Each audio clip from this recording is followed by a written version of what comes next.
বাংলাদেশের বাইরে পৃথিবীর বিভিন্ন প্রান্তে যেখান থেকে চ্যানেলে দেখছেন আপনাদের সকলকে সাদর আমন্ত্রণ তৃতীয় মাত্রা দেখবার জন্য সাম্প্রতিক নানা বিষয় নিয়ে, বিশেষ করে অর্থনীতি, ব্যবসা বাণিজ্যের সঙ্গে সংশ্লিষ্ট বিষয় নিয়ে আলোচনার জন্য আমার সঙ্গে স্টুডিওতে রয়েছেন আমার ভাই বসা আছেন সেন্টার ফর পলিসি ডায়ালগ সিপিডির নির্বাহী পরিচালক ডক্টর ফাহমিদা খাতুন, এবং আমার ডানে রয়েছেন জাতীয় রাজস্ব বোর্ডের প্রাক্তন চেয়ারম্যান এবং সাস্টেনেবল ডেভেলপমেন্ট ফাউন্ডেশনের চেয়ারম্যান ডক্টর মোহাম্মদ আব্দুল মজিদ। স্বাগত আপনাদের দুজনকে তৃতীয় মাত্রায়। এক ধরনের রাজনৈতিক অস্থিরতা বাংলাদেশের ভেতর আছে, কিন্তু আঞ্চলিক উত্তেজনা, অস্থিরতা, সংঘাত, সংঘর্ষ বা যুদ্ধাবস্থা, সেই সঙ্গে আরেক প্রতিবেশীর সঙ্গে বাংলাদেশের সম্পর্কের টানাপোড়েন নানাভাবে, সব মিলিয়ে বাংলাদেশের এই পরিস্থিতিতে বাংলাদেশের অর্থনীতির হালচালটা কি, আসলে কতটা ঝুঁকির মধ্যে বা চ্যালেঞ্জের মুখে আছে বাংলাদেশের অর্থনীতি, বা আদৌ আছে কিনা? ডক্টর ফাহমিদা খাতুন। ধন্যবাদ। আপনি যথার্থই বলেছেন যে এখন ভূ রাজনৈতিক এবং আঞ্চলিক যে উত্তেজনাটা শুরু হয়েছে, ইনফ্যাক্ট সারা বিশ্বে এক ধরনের অস্থিরতা, যেগুলোর প্রত্যক্ষ পরোক্ষভাবে আমাদেরকে অর্থনীতিতে কিংবা রাজনৈতিকভাবে পরোক্ষভাবে তো প্রভাব ফেলেই। এবং যেহেতু আমাদের এই দক্ষিণ এশিয়ার মধ্যে বাংলাদেশ একটা অন্যতম দেশ, এবং বাংলাদেশের প্রতিবেশী দেশগুলো যখন একে অপরের সাথে সংঘর্ষে জড়িয়ে পড়ে, তখন সেটা একদিক থেকে রাজনৈতিকভাবে এবং কূটনৈতিকভাবে এবং অর্থনৈতিকভাবে সেটার প্রভাব পড়ে। দেখেন, যেহেতু আমরা দক্ষিণ এশিয়ার দেশগুলোর মধ্যে যদিও আন্তর্জাতিক বাণিজ্য খুব কম, এই এলাকার মধ্যে এক দেশের সাথে আরেক দেশের এই পুরো দক্ষিণ এশিয়া হিসাবে মোট বাণিজ্যের শুধুমাত্র 5% হয়ে থাকে, তারপরেও এখানে এর বাইরেও বিভিন্ন ধরনের পিপল টু পিপল কানেক্টিভিটি আছে, কালচারাল কানেক্টিভিটি আছে, সব কিছু মিলে তখন একটা উদ্বেগের বিষয় হয়ে যায়। এবং আরেকটা বিষয় যে হ্যাঁ, এখানে বাণিজ্যের বিষয়টা অর্থনৈতিকভাবে তখনই আসে যেখানে একটা সাপ্লাই চেইন ডিসরাপশন হয়। তো যতখানি কম বেশি যেটাই হোক, এই সাপ্লাই চেইন ডিসরাপশন হলে শুধুমাত্র তো বাংলাদেশ না, সবাই এখানে ক্ষতিগ্রস্ত হয়। তো তখন সবাই যদি ক্ষতিগ্রস্ত হয়, তখন একটা জোট হিসাবে আবার একক দেশ হিসাবেও সেগুলো ক্ষতিগ্রস্ত হয়। সেই প্রেক্ষিতে আমি বলবো যে এটা একটা চিন্তার বিষয়, খুবই চিন্তার বিষয়। এবং আরেকটা বিষয় যে এখানে যদি যুদ্ধে নিউক্লিয়ার ওয়ারফেয়ার হয়ে যায়, তাহলে তো সেটা আরও একটা বিরাট দুশ্চিন্তার বিষয়, কারণ সেখানে যে ধরনের মানবিক বিপর্যয় ঘটবে, সেটা থেকে কিন্তু এই অঞ্চলের লোকজন রক্ষা পাবে না। ইনফ্যাক্ট আসলে দেখেন, সেটাও কিন্তু এই রকম যুদ্ধ এই দুটো দেশের পক্ষে চালিয়ে যাওয়াটাও কি সম্ভব কিনা অর্থনৈতিকভাবেও। যুদ্ধের যে আপনার খরচ, সেই খরচটা আফটারঅল তারা তো একটা ডেভেলপিং কান্ট্রি, এমন উন্নত দেশও না, হয়তো তাদের আপনার সামরিক শক্তি একটা পর্যায়ে যেয়ে পৌঁছেছে, কিন্তু অর্থনৈতিকভাবে তো এমন একটা পর্যায়ে যেয়ে পৌঁছেনি যে দিনের পর দিন তারা সেটা যুদ্ধটা চালিয়ে যেতে পারবে, কারণ সেখানে তাদের মানবিক বিপর্যয় ঘটবে। তো তখন তারা কিভাবে সেটা সামাল দেবে, এইটাও কিন্তু বিবেচনার বিষয়। সেজন্য যারা কূটনৈতিক এবং রাজনৈতিক বিশেষজ্ঞ, ভূ রাজনৈতিক বিশেষজ্ঞ, তারা বলে আসছিলেন যে এটা আসলে সাস্টেনেবল হবে না, এটা একটা কনক্লুশন আসবে যেটা কিনা আমাদের উদ্বেগটাকে অনেক প্রশমিত করবে। ডক্টর মোহাম্মদ আব্দুল মজিদ। হ্যাঁ, ধন্যবাদ। আসলে এটা ভূ রাজনীতির ভাইরা ভাইদের কাণ্ড। সাধারণত ইদানিংকালে যেটা দেখা যাচ্ছে, রাশিয়া বা ইউক্রেনের যুদ্ধ বলি, ইভেন ইসরায়েলের যে যুদ্ধ বলি, এমনকি সিরিয়ার যে যুদ্ধ বলি, এর সব প্রত্যেকটার পিছনে কিন্তু একজন করে ভাইরা ভাইরা আছে আর কি। তাদেরই ধরো, যেমন এই ভারত পাকিস্তানের যুদ্ধের মধ্যে ওই যে বিখ্যাত কি বিমানটা, প্লেন, যেটা যে ধ্বংস হয়ে গেল, এতে অন্যের মন খারাপ হয়ে যাচ্ছে। অর্থাৎ তার ওই অস্ত্র বিক্রির ব্যাপারে ওর উপরে ওর শেয়ার কিন্তু কমে গেছে ওই প্লেন কোম্পানি। এটার থেকে বোঝা যায় যে এই যুদ্ধগুলো বাঁধানো হয় কোনোভাবে, একটা বাঁধে, তারপরেই ওই তাদের অস্ত্র বিক্রির একটা প্রতিযোগিতার ব্যাপার থাকে, এবং এর দ্বারাই অনেক কিছু হয়। যেমন এর সাথে আমরা জানি যে ওই আগের শতাব্দীতে সাদ্দাম হোসেনের পরাজয়টা কিন্তু আর কিছু না, এটা রাশিয়ার জন্য একটা অন্য ধরনের বার্তা দিয়েছিল যে তার ডিপ্লোমেসি বা তার দুর্বল হচ্ছে। অর্থাৎ ওই সেই খেলার মতো, লুডো খেলার মতো, ক্যারাম লুডো খেলার মতো, আমি হিট করছি এক জায়গায়, কিন্তু ওরা যেয়ে পড়ছে অন্য পকেটে যেয়ে পড়ছে আর কি। তো সেই বিষয়ে এখন সবচেয়ে বড় কথা হচ্ছে, অতীতের যুদ্ধগুলো হতো একজন আরেকজনের জায়গা দখল করে নেওয়ার, প্রভুত্ব বা আধিপত্য বিস্তারের ব্যাপার ছিল। এখন কিন্তু সরাসরি পিপুল টু পিপুল এফেক্ট হয়। হ্যাঁ, যুদ্ধ করে দুই দেশের সরকার হয়তো, কিন্তু আসলে দুই দেশের রাজনীতি, দুই দেশের জনগণই ক্ষতিগ্রস্ত হয় বেশি, এবং সেটাই আমাদের জন্যে উদ্বেগের বিষয়। উদ্বেগের বিষয় এই জন্যেই যে, যেমন সেদিন দেখলাম যে ভারত বলল পাকিস্তানের সাথে অনেক কিছু ব্যাপারে তারা এত বেশি ওতপ্রোতভাবে জড়িত ছিল যে এইটা যদি কিছুদিন বন্ধ রাখতে হয় তাহলে তার প্রায় কয়েকশো মিলিয়ন ডলার তার ব্যবসার ক্ষতি হবে। তার উপর দিয়ে যে প্লেনটা যাচ্ছে সেই প্লেনটা যদি বন্ধ রাখতে হয় তার এত ক্ষতি হবে। অর্থাৎ ইকোনমি এতভাবে জড়িত, পরস্পর সংশ্লিষ্ট, যে এক জায়গায় আরেকজনের সাথে যুদ্ধ বাড়লে সেটা সেখানে সীমিত থাকে না, তার নিজেরই অনেক কিছু হয়। যেমন আমাদের হজের ফ্লাইটগুলো হয়তো এখন অনেকটা ঘুরিয়ে যেতে হচ্ছে। অর্থাৎ নানানভাবে ডাইরেক্টলি আর ইনডাইরেক্টলি নানান ধরনের ক্ষতিগ্রস্ত। সংঘর্ষ যেদিন শুরু হলো সেদিন আমাদের পুঁজিবাজারও দরপতন হঠাৎ করেই। আমাদের পুঁজিবাজারের কথা আর বলার তো দরকার নেই, বাইরের যে অবস্থা তার দেখেই বলছি। তো থাকতে পারে, এটা স্বাভাবিক, খুব ইনফ্লুয়েন্স করে। আর সাংস্কৃতিক বা অনেক মানসিক যোগাযোগের ব্যাপারটা তো আছেই। যেমন আমাদের এখানে সাম্প্রতিককালে আমরা যেগুলো করছি তাতে দেখা যাচ্ছে পশ্চিমবঙ্গের চিকিৎসা খাত, অন্যান্য খাত, ট্যুরিজম খাত দেখা যাচ্ছে যে ক্ষতিগ্রস্ত হচ্ছে। এগুলো হবেই, একটা অন্যের নির্ভরশীলতার উপরে যাবে। সেই জন্য সবার উপরে এই প্রশ্ন, এই বিষয় যে প্রত্যেক দেশ তার নিজের ভালোর বিষয়ে সচেতন থাকবে এবং অন্যের পাতানো খেলায় যেন সে সহজে না জড়িয়ে পড়ে, সেইটা তার লক্ষ্য রাখার বিষয়। কারণ যুদ্ধ করবে আর পাশের বাড়িতে আগুন লাগলে প্রতিবেশীর কোনো ভয় থাকবে না বা ভয় হবে না, তার বাড়িতে যে একটা আঁচ লাগবে না, এটা কিন্তু না, এটাও হবেই, থাকবেই। সুতরাং আঞ্চলিকভাবেও এই যুদ্ধ বা এই যে মহড়া, সামরিক মহড়া, এটা কিন্তু ব্যবসা বাণিজ্য বিনিয়োগ, যেমন ওখানে যদি যুদ্ধ বা এই পরিস্থিতি থাকে, বাংলাদেশ আমরা যে একটা বিনিয়োগ সম্মেলন করলাম এর ওপর কিন্তু প্রভাব পড়বে, কেননা এখানের সাথে ওইটার অনেক যোগাযোগের ব্যাপার আছে আর কি। সুতরাং এক জায়গায় যে কোনো একটা অঘটন ঘটা মানেই হচ্ছে এর একটা সাইক্লিক ওয়েতে বিরাট মানে তার একটা প্রভাব পড়ে। যেমন এই যুদ্ধের ভিতরেও একটা ভূমিকম্প হয়ে গেল পাকিস্তানে। হ্যাঁ, মানে নানানভাবে মনে হবে যেন যে প্রকৃতিও এই ব্যাপারটা খুব রুষ্ট, যে তারা এই ধরনের পরিস্থিতির ভিতরে আছে। অথচ যদি যুদ্ধের পরিস্থিতি না থাকতো হয়তো ভূমিকম্পটা হলে হয়তো সেটা দিকে অ্যাটেনশন দিতে পারতো। তো আমরা যেটা দেখি যে এটার এই সব কিছু চালটাই হচ্ছে 1945 সালে চার্চিল যে আমাদের ভারত বিভাগের যে নাটকটা করেছিলেন, নীল নকশা এঁকেছিলেন, এগুলো কিন্তু তারই ফলশ্রুতি। অর্থাৎ চীন, এই কাশ্মীরকে নিয়েই কিন্তু যুদ্ধ, এই পর্যন্ত 4টা যুদ্ধ হয়েছে, কাশ্মীর কিন্তু মেন পয়েন্টে রয়েছে আর কি। এবং এবারে যুদ্ধটা তো পুরোপুরি কাশ্মীরের ঘটনা সংগঠনা দিয়ে নিয়ে, কিন্তু দুজন যখন যুদ্ধ বাঁধাচ্ছে তখন আর কাশ্মীরে তার মিসাইল যাচ্ছে না, মিসাইল অন্য জায়গায়ও পড়তেছে। তো সুতরাং এটা ক্ষতিগ্রস্ততার ব্যাপার।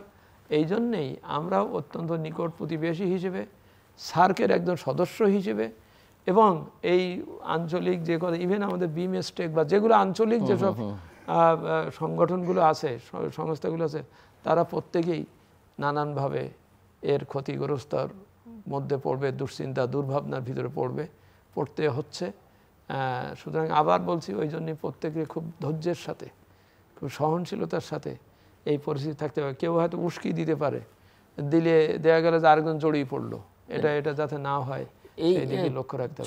যুদ্ধ ভাব বা এই যে মিয়ানমারের সঙ্গে যে নানা ইস্যু নিয়ে বাংলাদেশ জড়িয়ে পড়ছে, এর মধ্যেই মানে কিছুটা সময় আগেই আমরা দেখলাম যে ডোনাল্ড ট্রাম্পের, মার্কিন প্রেসিডেন্ট, তার ট্যারিফ পলিসি, ভারতের দিক থেকে ট্রান্সশিপমেন্ট বাতিল, এগুলো বাংলাদেশের অর্থনীতির উপর এক ধরনের চাপ ফেলছে কিনা, কি মনে হয় আপনাদের, বা কতটা চাপ? অবশ্যই, বিশেষ করে মার্কিন যুক্তরাষ্ট্রের যে শুল্ক নীতিটা ঘোষণা করা হয়েছে, তো সেটা সারা বিশ্বের জন্যই, বিশ্বের দেশগুলোর জন্যই, প্রায় সবগুলোর জন্যই করা হয়েছে, কয়েকটা দেশ ছাড়া। তো এটা বাংলাদেশের উপরে একটা ধাক্কা বলবো। যদিও এখন 90 দিনের জন্য স্থগিত করা হয়েছে, কিন্তু তারপরে যে বেস যে 10% সেটা কিন্তু দেওয়া আছে।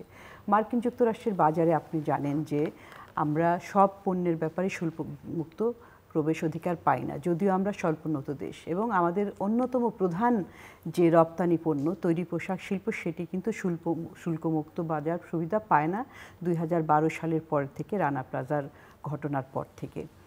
তো সেইখানে আমরা প্রায় 15% শুল্ক দিয়ে প্রবেশ করছিল এবং মার্কিন যুক্তরাষ্ট্র বাংলাদেশের তৈরি পোশাকের জন্য একক দেশ হিসাবে সর্বোচ্চ।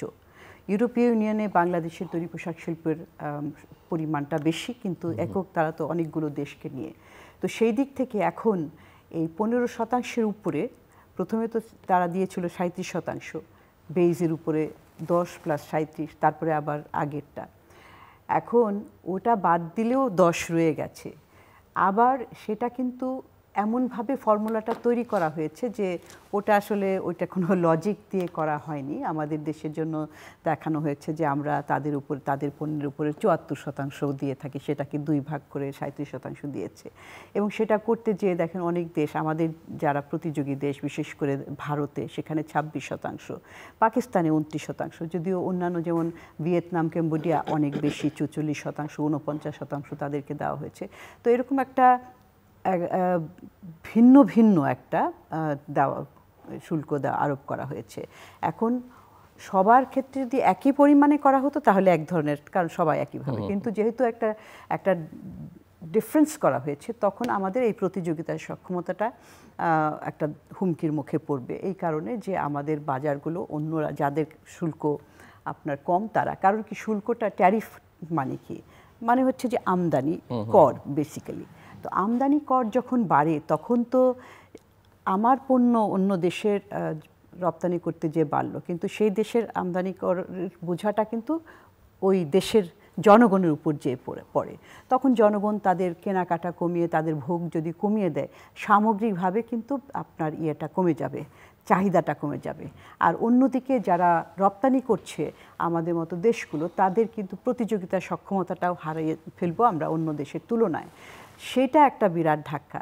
এখন 90 দিন পরে কি হবে সেটা একটা দেখার বিষয়, এবং মনে করা হচ্ছে যে 90 দিন পরে হয়তো বা এই 37%টা যে, কিংবা ওই ফর্মুলা দিয়ে যেটা করা হয়েছে উচ্চ শুল্ক, সেটা হয়তো থাকবে না, হয়তো 10% বেসটা থাকতে পারে, কেউ জানে না। এখানে একটা অনিশ্চয়তা, আনসার্টেনটি রয়ে গেছে। মূলত তো আসলে এটা চায়নার সাথে, চীনের সাথে বাণিজ্য যুদ্ধ, চীনের উপরে উচ্চ শুল্ক, কিন্তু সেটা 245% পর্যন্ত গিয়েছিল। এটা আবার এখন কমিয়ে 80% বলছে, এবং আবার বলা হচ্ছে যে যুক্তরাষ্ট্রের ট্রেজারি সেক্রেটারির উপরে মার্কিন যুক্তরাষ্ট্রের প্রেসিডেন্ট এটা ছেড়ে দিয়েছেন। তো সেটা যদি হয়, তারপরে 10%, যেটা আমি একটু আগে বললাম যে সবার উপরে একই পরিমাণ থাকলে সমস্যাটা নাই, কিন্তু যদি না থাকে, মূল বিষয়টা এখন এই শুল্কটা দেওয়াটা একটা সিগনিফিকেন্স আছে আমাদের জন্য, যে আমাদেরকে একটা ইঙ্গিত দেওয়া হচ্ছে যে আমরা যেন প্রস্তুত হই। কারণ আমরা 2026 সালে তো এমনিতেই স্বল্পোন্নত দেশ থেকে উন্নয়নশীল দেশে উত্তরণ ঘটাতাম, তখন আমাদের যে এই যে শুল্ক সুবিধা, এটা তো চলে যেত। এবং আমাদের যেগুলো ইউরোপীয় দেশ কিংবা উন্নত দেশগুলো, কানাডা, জাপান, অস্ট্রেলিয়া, এরকম এমনকি উন্নয়নশীল দেশ চীন, ব্রাজিল, ভারত, এই সমস্ত দেশেও সেই সুবিধাটা চলে যেত। ইউরোপীয় ইউনিয়ন আমাদের জন্য 3 বছরের একটা গ্রেস পিরিয়ড দিয়েছে, যে 2029 সাল পর্যন্ত এই সুবিধাটা থাকবে।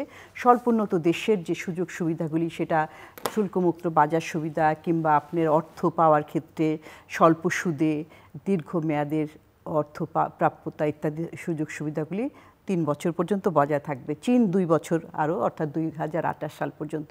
কিন্তু অনেক দেশের জন্য 26 সালের পরে শুরু হয়ে যাবে আমাদের। তো আমাদের এই প্রস্তুতিটা আরও ত্বরান্বিত করার বিষয়টা রয়েছে, কারণ এখনই 26 সাল সামনে রয়েছে, কিন্তু আসলে আমাদেরকে এমনভাবেই এগোতে হবে যে আজকেই সেটা শুরু হয়েছে, কিন্তু এতদিন পর্যন্ত আমরা কিন্তু প্রস্তুতিটা দেখিনি। এবং প্রস্তুতিটা না দেখার কারণে আপনি দেখবেন যে আমরা নিজেরাও এখন, যুক্তরাষ্ট্র যে বলছে যে হ্যাঁ আমরা বাংলাদেশ কিংবা অন্যান্য দেশ যে তাদের উপরে অনেক শুল্ক দেয়, বাংলাদেশের হ্যাঁ অনেক, যেই হিসাবটা করা হচ্ছে সেটা সঠিক না, কিন্তু এটাও সত্য যে আমরা যখন আমদানি করে থাকি সেটার উপরে কিন্তু অনেক শুল্ক থাকে। সেটা প্রত্যক্ষ শুল্ক এবং বিভিন্ন ধরনের প্যারা ট্যারিফ এবং নন ট্যারিফ ব্যারিয়ারও বিভিন্ন ধরনের শুল্ক এবং অশুল্ক বাধা থাকে। সেটা দূর করার জন্য অনেক আগের থেকেই কিন্তু অর্থনীতিবিদরা, নীতি নির্ধারকের, বিশ্লেষকরা বলছেন যে এটা কিন্তু আমাদেরকে রেশনালাইজ করতে হবে। আপনার ট্যারিফ রেশনালাইজেশন, ট্যারিফ রিক্যালিব্রেট করার বিষয়টা রয়েছে। একবারে 26 সাল আসা পর্যন্ত অপেক্ষা করলে তখন করতে গেলে যে ধাক্কাটা, সেটার চাইতে বরঞ্চ ধাপে ধাপে আইটেম বাই আইটেম একটু কমিয়ে আসলে আপনার অ্যাবজর্পশনটা, ধাক্কাটা কম লাগবে, অ্যাবজর্পশন করাটা সহজ হবে। সেটা কিন্তু আমরা করিনি। কিন্তু এখন এটা আমাদেরকে চোখে আঙুল দিয়ে এটা একটা, আমি বলবো যে একটা উইন্ডো অফ অপরচুনিটিও বলবো, যে খুব তাড়াতাড়ি যে আমাদের এই শুল্কটাকে করার জন্য রেশনালাইজ করা। দ্বিতীয় আরেকটি বিষয় হচ্ছে, দেখেন আন্তর্জাতিক বাণিজ্য যখন হয় তখন এই দেশগুলো, বিশ্বের বিভিন্ন দেশ আজকাল তো অনেক দিন থেকেই যে প্রায় প্রতিটা দেশই বিশ্বের অর্থনীতির সাথে কোনো না কোনোভাবে ওতপ্রোতভাবে জড়িত। বাংলাদেশের অর্থনীতিও বাণিজ্যের মাধ্যমে, বিদেশি সাহায্যের মাধ্যমে, বিদেশি বিনিয়োগের মাধ্যমে, রেমিটেন্সের মাধ্যমে, আমদানি রপ্তানির মাধ্যমে আমরা কিন্তু সংশ্লিষ্ট, ইন্টিগ্রেটেড হয়ে আছি। তো এখন এইটা যাতে মানে বাণিজ্য যাতে স্মুথলি চলতে পারে, সেটার একটা অন্যতম উপায় হচ্ছে যে শুল্ক বাধাগুলি দূর করা, শুল্ক এবং অশুল্ক বাধা দূর করা, লিবারালাইজেশন, হ্যাঁ, উন্মুক্ত করে দেওয়া। এবং সেটার জন্য যে একটা প্রাতিষ্ঠানিক কাঠামো রয়েছে বাণিজ্যের বিষয়ক নিয়ম নীতি ইত্যাদি, সেটা হচ্ছে বিশ্ব বাণিজ্য সংস্থা, অর্থাৎ যেটাকে আমরা বলি বহুপাক্ষিক বাণিজ্যিক ব্যবস্থা, মাল্টিল্যাটারাল ট্রেডিং সিস্টেম। সেটার উদ্দেশ্যটা কি, এই যে একদিকে বাধাগুলি দূর করা, অন্যদিকে যদি কোনো সদস্য দেশ অন্যায়ভাবে আরেকজনের উপরে কোনো ধরনের শুল্ক বাধা কিংবা অশুল্ক বাধা কিংবা আরও বাণিজ্যের আরও বিভিন্ন ধরনের কোনো পণ্য ডাম্পিং করলো, এগুলো তারা দেখাশোনা করে এবং তারা বাণিজ্যটাকে স্মুথ করার চেষ্টা করে। তো এই যে একটা মাল্টিল্যাটারাল ট্রেডিং সিস্টেম, এটা কিন্তু এই ধরনের যে উদ্যোগ নেওয়া হয়, যে হঠাৎ করে আমার ইচ্ছা মতো আমি শুল্ক দিলাম, এটার উপরে প্রচণ্ড একটা আঘাত। এই আঘাতটা এবং এই ধরনের একটা বহুপাক্ষিক ব্যবস্থা যদি দুর্বল হয়ে পড়ে, তখন কারা ক্ষতিগ্রস্ত হয় বেশি? যে সমস্ত দেশ অর্থনৈতিকভাবে দুর্বল, কারণ তখন আপনার বাইল্যাটারালি করতে হয়, আলাপ আলোচনা, নেগোসিয়েশন করতে হয়। যে তখন একটা শক্তিশালী দেশের সাথে আরেকটা দুর্বল দেশ বাইল্যাটারালি করতে গেলে অনেক সময় সমস্যা থাকে তারা, এবং তখন তাদেরকে ওই ধরেন বিশ্ব বাণিজ্য সংস্থায় তাদেরকে আশ্রয় নিতে হয়। এইটা একটা, সেটা সুবিধাটা হলো যে এইরকম প্রতিষ্ঠান থাকলে ওই দুর্বল দেশগুলো সুবিধাটা নিতে পারে। কিন্তু এখন এই ব্যবস্থার ফলে আমরা দেখলাম যে একটা কার্যকারিতা হারিয়ে ফেলেছে। এটা যদি না থাকে তাহলে আমাদের সামনে, এটা বললাম যে আমাদের মতো দেশগুলো একটা সমস্যায় পড়বে। আরেকটা বিষয় হচ্ছে যে যেহেতু এই বিশ্ব বাণিজ্য সংস্থার কার্যকারিতাকে শক্তিশালী দেশ, বিশেষ করে মার্কিন যুক্তরাষ্ট্র, এটাকে নিয়মকানুন ব্যত্যয় ঘটাচ্ছে, দেশগুলো কি করছে তখন তারা বাইল্যাটারালি অথবা প্লুরিল্যাটারালি, অর্থাৎ সবাই না, কয়েকজন মিলে, কয়েকটা গোষ্ঠী মিলে তারা কিন্তু একে অপরের সাথে বাণিজ্য করছে। তো সেইটাই কারণ, এছাড়া তো উপায় নেই, বাণিজ্য তো আপনাকে করতেই হবে। তো বাণিজ্য সেটা করতে গেলে কিন্তু আপনাকে কিছু প্রস্তুতি নিতে হয়। একজন আপনার সাথে আমি বাণিজ্য করব, আমাদের কি একই রকমের নিয়মকানুন আছে? আপনার নিয়মটা একরকম, হয়তো আমার নিয়মটা তো অন্যরকম। এইটার তো একটা অ্যালাইনমেন্ট দরকার হবে, কমপ্লায়েন্সগুলো ঠিক মতো আছে কিনা সেগুলি। তো যে সমস্ত দেশ ওগুলো করতে পেরেছে তারা নিজেদের মধ্যে কিন্তু বাইল্যাটারাল এফটিএ যেটাকে বলি, ফ্রি ট্রেড এগ্রিমেন্ট, সেটা বাইল্যাটারালি করছে কিংবা জোটবদ্ধ হয়ে করছে যারা। এবং জোটবদ্ধ হয়ে যখন করছে তখন কিন্তু আমি এলডিসি, বাংলাদেশ একটা এলডিসি, সে যখন উত্তরণ ঘটাবে তখন তো আমরা ওই শুল্কের মধ্যে পড়ে যাব। তখন আমি এলডিসি হিসাবে যে আমার আমদানির উপরে আমি উচ্চ শুল্ক দিচ্ছি, কিন্তু আমার পণ্য আবার অন্য জায়গায় আমি শুল্ক ছাড়া দিচ্ছি। অর্থাৎ এখানে একটা নন রেসিপ্রোসিটি, অর্থাৎ পাল্টাপাল্টি থাকবে না, নন রেসিপ্রোসিটির একটা সুবিধাটা পাচ্ছি। তো ওই ধরেন রিজনাল ব্লকের সাথে যদি যুক্ত থাকি, তাহলে আমার এলডিসি উত্তরণের পরেও কিন্তু আমি ওই দেশগুলোর সাথে আমি শুল্কমুক্ত প্রবেশাধিকার পাবো। যেমন ধরেন ভিয়েতনাম, ক্যাম্বোডিয়া এখনও একটা স্বল্পোন্নত দেশ, সে 2029 সালে উত্তরণ ঘটবে, কিন্তু এর মধ্যে সে কিন্তু আরসিপি, হ্যাঁ, রিজনাল কম্প্রিহেন্সিভ ইকোনমিক পার্টনারশিপের সাথে সে জড়িত হয়েছে, সে সদস্য সেটার। তো তার ফলে কি হবে, সে যখন এলডিসি থেকে উত্তরণ ঘটাবে তখনও কিন্তু সে ওই যে এখানে 10-11টা দেশ রয়েছে সেগুলোতে শুল্কমুক্ত প্রবেশাধিকার পাবে, তখন আমার প্রতিযোগিতা সক্ষমতাটা ওই দেশের সাথে, ক্যাম্বোডিয়ার সাথে আমি একটু দুর্বল অবস্থায় থাকবো। তো এই জন্যই আমাদেরকে প্রস্তুতি নেওয়াটা দরকার যে আমরা কিভাবে ফ্রি ট্রেড এগ্রিমেন্টগুলো করতে পারি বাইল্যাটারালি এবং প্লুরিল্যাটারালি বিভিন্ন ব্লকের সাথে। এখন বলা হচ্ছে আসিয়ান, যেমন আসিয়ানের সাথে দেখেন একটু আগে আমি বললাম যে দক্ষিণ এশিয়ার দেশগুলোর মধ্যে মাত্র মোট ট্রেডের মাত্র 5%, আসিয়ানের মধ্যে 20% ট্রেড তারা নিজে একে অপরের মধ্যে করে, তাদের নিজেদের বাজারই কত বড়। সেই সুবিধাটা বাংলাদেশ যদিও আসিয়ানের সদস্য না, আসিয়ানভুক্ত দেশ না, কিন্তু বাংলাদেশ চেষ্টা করতে পারে একটা পর্যবেক্ষকের ভূমিকাটা, যে আমরা একটা পর্যবেক্ষকের সুবিধাটা চাচ্ছি এরকম। তারপরে আস্তে আস্তে তারা দেখে আমাদের প্রস্তুতি, যেটা বললাম যে কমপ্লায়েন্স রিলেটেড অনেক কিছু আমাদের করতে হবে, সেগুলি করার বিষয়। আর তারপরে আমাদের দেখেন ভিয়েতনামে তেমনি, ভিয়েতনামে কেন এত এফডিআই যাচ্ছে, তারা কেন ওই যে রপ্তানিতে অনেক করছে, তারা অনেক ধরনের অনেকগুলো কমপক্ষে 20টার উপরে 20-30টার মতো তারা এই ফ্রি ট্রেড এফটিএ করে রেখেছে উন্নত দেশগুলোর সাথে, তাদের সুবিধা আছে। তো সেই জন্য এইটা করার সুবিধাটা হচ্ছে যে যখন এই ধরনের একক দেশ কোনো ধরনের একটা একপাক্ষিক ইউনিল্যাটারাল ডিসিশন নেবে, তখন আমরা হঠাৎ করে একটা বিপদে পড়ে যাব না। এই ধরনের প্রস্তুতিগুলো আমাদের নিতে হবে। এখনও আমাদের প্রস্তুতি, যেটা বললাম যে এই স্বল্পোন্নত দেশ থেকেও গ্র্যাজুয়েশনের প্রস্তুতিটাও দুর্বল, আবার এই যে আন্তর্জাতিক বাণিজ্যে টিকে থাকার জন্য আমার প্রতিযোগী সক্ষমতাটা হওয়ার জন্য যে প্রস্তুতি, সেখানেও কিন্তু আমরা দুর্বল অবস্থায় ছিলাম। এখন এটাকে খুব এক্সপেডাইট করতে হবে। ডক্টর মোহাম্মদ আব্দুল মজিদ, আমি ওনার পুরো বক্তব্যের সারাংশ করে এটা বলতে পারি, সেটা হচ্ছে যে আমরা আসলে বেশ কয়েক বছরে বেশ কয়েকটা প্রতিবন্ধকতার সামনে গিয়েছি। আমরা এমডিজি গোলে মোটামুটি ভালোভাবে এগিয়েছিলাম, অনেক উন্নতি বা বিষয় ছিল, কিন্তু এইচডিজিতে এসে আমরা যখন ঠিক প্রস্তুতি নিচ্ছি, ঠিক সেই সময় করোনা এসে একবার, তারপরে সাম্প্রতিক কালের এই বিভিন্ন ঘটনা, আমাদের ট্রাম্প সাহেবের ট্যারিফের এই ধাক্কা, সব কিছু মিলিয়েই আমার ফাইনাল পরীক্ষার ডেট চলে আসছে 26 সালে। আমি কিন্তু আসলে খুব অপ্রস্তুত অবস্থায় আছি। আমার অপ্রস্তুত অবস্থার থেকে প্রস্তুতের দিকে নিয়ে যাওয়ার ক্ষেত্রেও ইভেন আমাদের নিজেদেরও এখন এই মুহূর্তে একটা সরকার, আমরা একটা অন্তর্বর্তীকালীন সরকার, অনেক গুরুত্বপূর্ণ ডিসিশন নেওয়ার ব্যাপারে যে স্থিতিশীলতা দরকার, যে বিষয় দরকার, সেখানেও আমরা হয়ে আছি আর কি। তো সেই কারণেই যেটা বলা যেতে পারে যে প্রস্তুতি নিতেই হবে দ্রুত, কিন্তু কখনো কখনো প্রকৃতিও আমাকে করতে পারে। যেমন 2005 সালে এমএফের আগে, এমএফএ হবে, আমরা খুব ভয় পেয়ে গিয়েছিলাম যে কি হবে, কিন্তু তারপরে কিন্তু হঠাৎ করে দেখা গেল যে আমরা একটা পথ পেয়ে গেছি, বা আমরা ভালোভাবে আমাদের অগ্রগতি গিয়েছে। কিন্তু এই কথা ভেবে বসে থাকলে হবে না যে প্রকৃতি আমাকে হঠাৎ করে একটা নাটকীয় উপায় বের করে দেবে, সেটা না। আমার বেসিকগুলো ঠিক করতে হবে।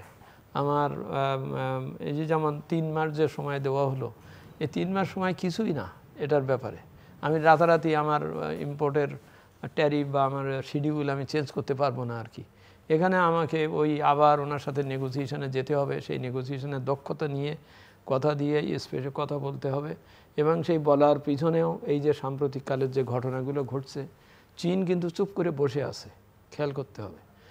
মায়ানমারের ওখানে আমার করিডোর দেওয়া নিয়ে একটা কথা চলছে, এটা ঠিক আছে, কিন্তু ভারত পাকিস্তানের যুদ্ধের ব্যাপারে চীন চুপ করে বসে আছে, ঠিক যে সময় আমরা ট্যারিফ যুদ্ধে অবতীর্ণ আমরা সবাই। তো এইসবের দিক থেকেই যেটা বলা বিষয় যে আমাদের ওই সোর্ট অ্যানালাইসিস বলতে গেলে প্রতিদিন করতে হবে।